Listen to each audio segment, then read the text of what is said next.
and welcome to That's What I'm Trying to Tell You, the podcast where women from different generations sit down to share their unique perspectives on life, current events, and everything in between.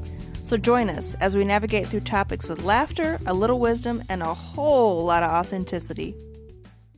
So there's a show on YouTube called Subway Takes, and it's this guy, he just finds random New Yorkers, or sometimes there's a celebrity on, but this time it was just a random girl. I don't know who she was. Her take was that bathroom stalls need to open out and not in. And I was like, that's like the most useful one I've seen so far. So I sent it out to you guys and we discussed it. And Kat, you actually had some good points about how should bathrooms be designed in this day and age, because there are a lot of accommodations that people need that a lot of people don't even think about. Well, I was just at a ball game, at the stadium and going into these bathroom stalls. And it's true, with these doors that open in, it's like, okay, getting into the stall, not too much of a problem, although oftentimes you find by the time you clear the door, you're all the way over on the side of the toilet. Mm-hmm. And how are you supposed to not keep all your clothes from touching? And then even after you've gone to the bathroom, right, you have to be a kind of a contortionist to try to figure out how to get out of the bathroom without, one, anything touching the toilet, and two, just being able to clear the freaking door. But I was thinking probably the reason they do it is for safety, because if somebody was trying to get in, they could, they have to push in and you can put your hand or your foot out there to keep somebody from coming in, right? Whereas if it opened out and somebody were to just pull the door open for some reason, right, you wouldn't be able to grab the door to keep it closed, I guess. That makes sense. I've never understood about the seams either. I noticed Hawaii when we went to Kauai, I noticed that the airport had no seams in the doors. Yeah, some of the more modern ones. Yeah, it's amazing. If you're a private person, I pick up on that. Yeah. Nutty because I'm an OCD. I say it all the time, so I love that. Times I've taken a long strip of bathroom tissue and stuffed it in the top where the really? is. I've never tried to prevent it. If but I see you, I don't want you to see me when I'm in there. Right. Or even if somebody is at the sink and has their back, they're looking in the mirror and your reflection would be in the mirror. Exactly. Right? Yeah. I feel bad for men who, I don't know why they think men don't need privacy with urinals. I know. That's really funny. That's crazy. Really funny. Yeah, because he even brought up in that Subway Takes episode, he said, sometimes I go to the urinal and he said it's not even a full wall. It's just like a jut out piece of whatever. Don't ask me why I've been in men's bathrooms, but I've been somewhere. It's just a giant trough going all the way down. Yeah. And there's no divider or anything. My dad said Dodger Stadium is like that. Just a huge trough of water. Right. Yeah, I was like, I still think it's weird. You have to whip out your penis. No, whatever your orientation doesn't matter to pee. That's what you have to do to pee. I was like, that's strange. That doesn't seem right at all. I mean, you deserve that privacy. Yeah, anybody. Right. Yeah, for sure. I feel like you do. I mean, I've often thought with bathroom stalls, frankly, that they need to make them bigger too. Yes. But I'm thinking again, maybe it's a safety. I mean, the distance between the toilet and the door is very short, right? Yeah. That's what causes all these problems. Like 2 centimeters. When the door opens in. Yeah. And you're trying to get out without touching the toilet, right? It's really difficult. So why don't they just make the stall bigger? Longer.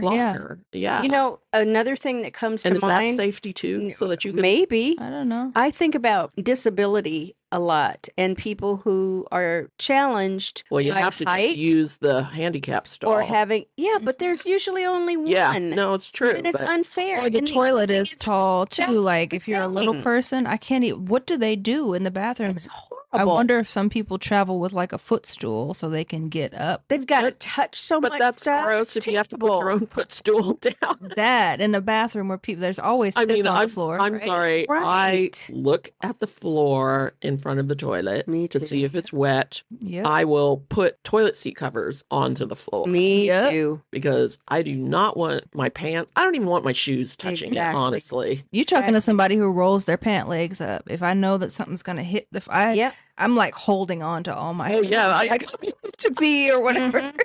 Yeah, I can't. I'm holding on to my clothes. I'm pulling my underwear forward so it doesn't by accident touch that front part of the bowl. Absolutely. All of that. Look like you're playing Twister with yourself. Oh my gosh. Yeah, it's crazy. Yeah. It's crazy. I can't even imagine people who don't use seat covers and stuff. How can that is so gross. Yeah. In California, you have to have seat covers. But what I discovered traveling the U.S. is other states, you do not have to have seat covers. What? Yeah, absolutely. What kind of witchcraft is this? Absolutely. Yeah. Like, I believe in New York, you don't need to have seat covers. Of all places. They justify that. New York. I don't know. Oh, Where you could see a rat while you're going to the bathroom. I mean, yeah, absolutely. I mean, California, it's a law that you have to have seat covers. I mean, not other places. And can I just throw this in? I freaking hate these bathrooms, particularly in food establishments that no longer have paper towels. What are you thinking? In the name of being eco-friendly. So people come out of the stall, they unlock it with their hands that they just either wipe their ass with or their, other private parts. You touch that. Then you go and you turn on the water.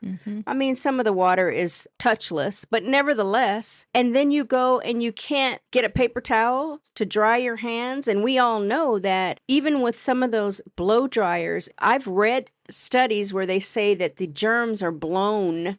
From the splashing. Well, presumably, if you've washed your hands well, you don't have a lot of germs flying off your hands. But we're talking about that's like 0.5% of the population that knows how to wash their hands. Yeah. And I've never seen so many people wash their hands since we had COVID. Yeah. Well, the thing that gets me is when they have those air dryers and it takes a while, right? Even with the super powerful ones. And some people to the air dryer. But then they decide that they're not.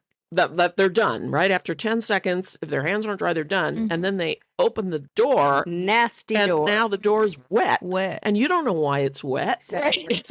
Or what they touched. Let's take it a step further. And there's no paper towel for you to grab the handle with, which I always grab the handle with a paper towel. And they go back out. If you're at a store, a Whole Foods, a Trader Joe's, somewhere else, and they go back out and start looking at the fruit or the vegetables that you choose. Now, you both know that during COVID, this was always a thing for me. You got to go in, they sanitize the cart. Here's a wipe to wipe off the cart. You're wearing a freaking mask. People are wearing gloves. No one ever said anything about touching the fruits and vegetables. This one right here, D, always took a vegetable bag when I was choosing whatever it is, tomatoes, potatoes, whatever. Opened the bag, turned it inside out, and used it as a glove. No one said anything during COVID about touching the fruits and vegetables. The fruits and vegetables. Picking it up, putting it down, picking it up, putting it down. It applies to the bathroom. Those people that have gone to the bathroom, wash their hands, and then touch the nasty door on the way out. They're not a Kleenex person like me. I take a towel and open and close the door. Right. Or here's one further. When you go in the bathroom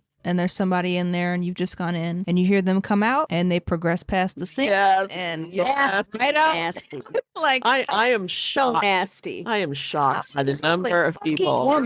Yeah, I'm shocked by the number of people I hear leave the bathroom without turning on the water. Yeah. Do that. I don't get it. And how are you alive? That's what I'm like. What you live this long? That's very strange. Shouldn't get a disease and die. My God. Strange. One of my funny things with the bathroom is, there's so many different sinks now. Honestly, when I go into a bathroom I've never been in before, you sit there and it takes you like a couple seconds looking at the sink and you're like, do I wave my hands under this? Or sometimes you feel like an idiot, right? You're like waving your hands, no water's coming out. And you're like, what the heck is going on? Am I supposed to touch something else? I had one where then it took me a while to realize there's a foot pedal I'm supposed to push for this. Yeah. But, it's just funny to me that the bathroom sink is something that can flummox you. Like you're 50 years old and you can't figure out how to turn on the fucking water.